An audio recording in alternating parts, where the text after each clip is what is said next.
नमस्कार दोस्तों, मैं आलोक कुमार जैन ट्यूटोरियल्स में आपका स्वागत करता हूं। चलिए छत्तीसगढ़ के इतिहास से संबंधित थोड़ा बहुत पढ़ते हैं। थोड़ा सा समय मिला है तो ये वीडियो मैं बना देता हूं। तो छत्तीसगढ़ का इतिहास हम शुरू करते हैं और सबसे पहला जो प्रश्न हमारा है ये देखिए, इतिहास शब्द का अर्थ क्या होता है। तो इतिहास शब्द दो शब्दों से बना है, इति धनहास, जिसका अर्थ होता है ऐसा हुआ था। इतिहास में हम बीते हुए समय का अध्ययन करते हैं, अर्थात इतिहास दो शब्दों से बना है, इति धन हास, और जिसका अर्थ क्या होता है, ऐसा हुआ था। और इतिहास में हम किसका अध्ययन करते हैं, तो इतिहास में हम बीते हुए समय का अध्ययन करते हैं। फिर देखते हैं छत्तीसगढ़ के इतिहास को हम कितने भागों में बांट सकते हैं। तो छत्तीसगढ़ के इतिहास को हम 3 भागों में बांट सकते हैं। पहला प्रागैतिहासिक काल, दूसरा आद्य ऐतिहासिक काल और तीसरा ऐतिहासिक काल। ठीक है, तो छत्तीसगढ़ के इतिहास को हम कितने भागों में बांट सकते हैं, 3 भागों में बांट सकते हैं, प्रागैतिहासिक काल, आद्य ऐतिहासिक काल और ऐतिहासिक काल। अब प्रागैतिहासिक काल का मतलब क्या होता है। तो प्रागैतिहासिक काल का मतलब होता है इतिहास का ऐसा समय जिसका कोई लिखित साक्ष्य हमारे पास नहीं है। मतलब इतिहास का समय तो था लेकिन उसका कोई लिखित साक्ष्य हमारे पास नहीं है, तो उसे हम क्या कहते हैं, प्रागैतिहासिक काल कहते हैं। ठीक इस प्रकार से प्रागैतिहासिक काल को हम कितने भागों में बांट सकते हैं। तो प्रागैतिहासिक काल को हम फिर से 4 भागों में बांट सकते हैं। पहला भाग पूर्व पाषाण काल, मध्य पाषाण काल, उत्तर पाषाण काल और नवपाषाण काल। ठीक है, तो प्रागैतिहासिक काल के कितने भाग हैं, 4 भाग हैं। पूर्व पाषाण काल, मध्य पाषाण काल, उत्तर पाषाण काल और नवपाषाण काल। पूर्व पाषाण काल के विषय में अब हमको जानकारी देखनी है।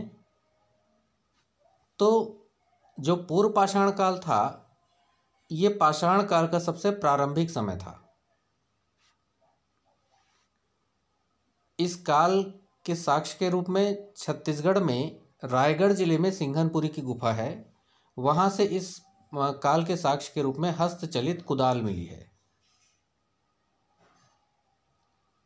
सिंघनपुरी की गुफा जो है उसे छत्तीसगढ़ का भीमबेटका भी कहा जाता है।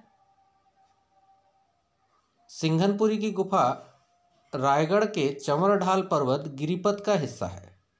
आपके जो भी प्रश्न बनते हैं वो इसी प्रकार से बनते हैं। इन पॉइंट्स को बड़े ध्यान से पढ़िएगा और समझिएगा। जो ये गुफा है ये हसदेव और मांड नदी के बेसिन पर है, मतलब हसदेव और मांड नदी का बेसिन बनता है वहां पर। सिंघनपुरी जो है वो छत्तीसगढ़ की सबसे प्राचीन गुफा है। पाषाण काल की से सबसे प्राचीन गुफा माना गया है।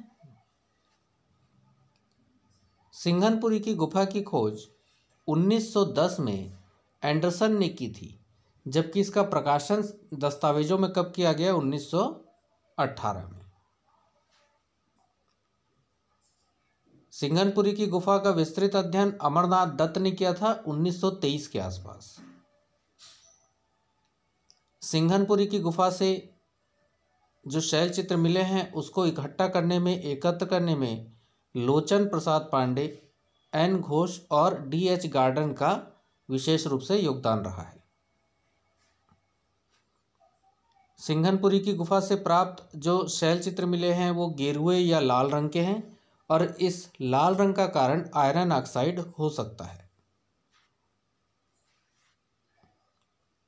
यह चित्र जो सिंघनपुरी की गुफा से मिले हैं वो ऑस्ट्रेलियाई चित्रों से समानता रखते हैं।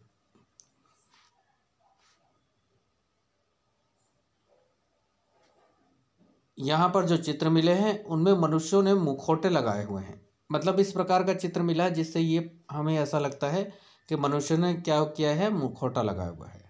अब देखिए सर, प्रश्न कैसे बनता है। आपसे ये पूछा जा सकता है कि पूर्व पाषाण काल के साक्ष्य कहाँ से मिले हैं। फिर आपसे ये भी पूछा जा सकता है कि छत्तीसगढ़ का भीमबेटका किसे कहा जाता है। यह भी पूछा जा सकता है कि सिंघनपुरी की गुफा जो है वो रायगढ़ के किस पर्वत पर स्थित है, या सिंघनपुरी की जो गुफा है ये छत्तीसगढ़ की सबसे प्राचीनतम गुफा कौन सी है, सिंघनपुरी की गुफा की खोज किसने की थी, कब की थी, इसका विस्तृत अध्ययन किसने किया था। तो यदि आप इसको पूरा एक बार देख लेंगे वीडियो को 1-2 बार, तो क्या होगा, आपकी बहुत अच्छे से तैयारी हो जाएगी और प्रश्नोत्तरी में मैं आपको अवेलेबल करा दूंगा। फिर है यहाँ के चित्र वक्राकार हैं, मतलब जो सिंघनपुरी की गुफा मिली है वहाँ के चित्र कैसे हैं, वक्राकार है। वक्राकार मतलब इस प्रकार के, कर्व के आकार के, ठीक है। फिर आगे देखते हैं, सिंघनपुरी की गुफा का मुंह दक्षिण दिशा की ओर है, ठीक है। सिंघनपुरी की गुफा जो है उसका मुंह किस ओर है, दक्षिण दिशा की ओर है। तो इस प्रकार से हमने पूर्व पाषाण काल के बारे में देखा। अब हम और कुछ देखते हैं इसमें। सिंघनपुरी की गुफा के अलावा रायगढ़ जिले के निम्न स्थानों से भी शैल चित्र मिले हैं। ये स्थान कौन कौन से हैं, छापामार, भंवरखोल, गिधा और सोनबरसा। इसके अलावा भी जगह हैं, लेकिन परीक्षा के उपयोग की दृष्टि से ये इतना तक आप पढ़ेंगे तो बढ़िया रहेगा। आगे देखते हैं हम मध्य पाषाण काल, इसके बारे में देखते हैं। तो मध्य पाषाण काल जो था वो पाषाण काल का दूसरा खंड है। छत्तीसगढ़ में मध्य पाषाण काल के साक्ष्य के रूप में मुख्य रूप से रायगढ़ के कबरा पहाड़ से मिले हैं। मतलब जो मध्य पाषाण काल के साक्ष्य हैं वो कहाँ से मिले हैं, रायगढ़ जिले के कबरा पहाड़ से। यहाँ से लाल रंग की छिपकली, घड़ियाल, सांभर और कुल्हाड़ी की चित्रकारी मिली है। मतलब जो कबरा पहाड़ है वहाँ से लाल रंग से बनी हुई छिपकली, कुल्हाड़ी, सांभर आदि की चित्रकारी मिली है। यहाँ से जो प्राप्त औजार हैं वे अर्धचंद्राकार हैं, मतलब आधे चंद्र के आकार के हैं। तो जो मध्य पाषाण काल के औजार हैं वो कैसे हैं, अर्धचंद्राकार, इस प्रकार के हैं, ठीक है। नेक्स्ट पॉइंट है बस्तर में भी कुछ जगह हैं जहाँ से मध्य पाषाण काल के साक्ष्य मिले हैं, जो इस प्रकार से हैं, कालीपुर, खड़गा घाट, गढ़चंदेला, घाट लोहांग, भातेवाड़ा, राजपुर और गढ़ घोघरा। तो इस प्रकार से हमने देखा मध्य पाषाण काल। उत्तर पाषाण काल का भी हम देखते हैं। तो उत्तर पाषाण काल के जो साक्ष्य हैं उनमें मानव आकृति का चित्रण मिला है, मनुष्यों का चित्रण मिला है। इस काल के साक्ष्य गौरेला पेंड्रा मरवाही के धनपुर और रायगढ़ की महानदी की घाटी से मिले हैं। अब हम देखते हैं नवपाषाण काल। नवपाषाण काल जो था वो पाषाण काल का सबसे अंतिम समय था, चौथा खंड। यह पाषाण काल का चौथा और अंतिम हिस्सा है। इस काल के साक्ष्य के रूप में छिद्रित औजार मिले हैं।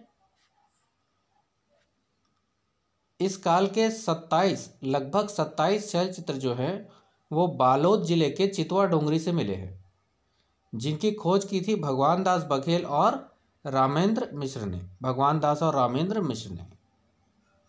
बालोद जिले के अर्जुनी से हथौड़े का भी चित्र मिला है। रायगढ़ के टेरम से भी कुछ चित्र मिले हैं नवपाषाण काल के, और राजनांदगांव के बानी टोला से भी कुछ चित्र मिले हैं। तो इस प्रकार से जो नवपाषाण काल था उसकी जानकारी यहाँ पर दी गई है। दोस्तों अगर अच्छा लगा होगा तो इस वीडियो को शेयर कीजिएगा। पूरा डिटेल में यहाँ पर विस्तृत में हम लोग अध्ययन कराने का प्रयास करेंगे आपको, और शेयर कीजिएगा, लाइक कीजिएगा, कमेंट कीजिएगा, जिससे हमें पता चले कि आपका रिस्पांस मिल रहा है और हमें और वीडियोस बनाने हैं। तो चलिए अगले वीडियो में यदि आपका रिस्पांस आता है तो हम फिर मिलेंगे। धन्यवाद।